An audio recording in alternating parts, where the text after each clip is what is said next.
Magandang araw sa inyo mga kaibigan. Itong ating almusalita sa araw na ito. Ang ebanghelyo natin ay Luke 8:4-15. Sabi ni Jesus, ang isang talinghaga, the sower went out to sow the seed.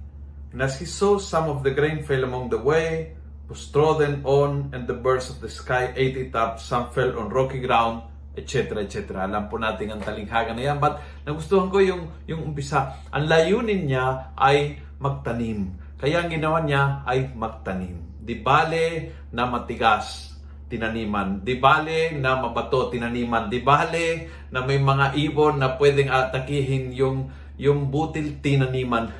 Ang layunin ay magtanim at ang ginawa ay nagtanim. At sana tayo ay ganyan.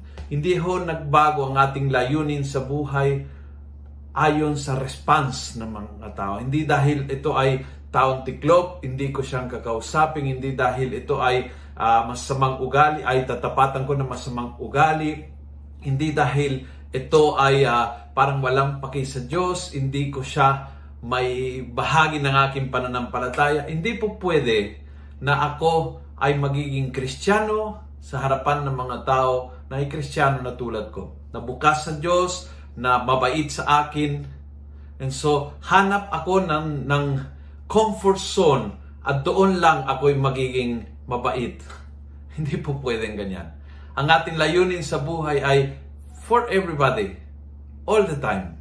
Hindi lang ako mabait minsan, dapat mabait madalas. Hindi ako mapayapa minsan, dapat mapayapa madalas. Hindi ako matulungin minsan, dapat matulungin madalas. Dahil yun po yung aking bokasyon. Ang magsasaka ay magtatanim. At yun ang ginawa niya. At yung ay isang layunin sa ating bilang Kristiyano. We are put in the world to love. To love, to bring compassion, to bring mercy, to bring peace, to bring joy.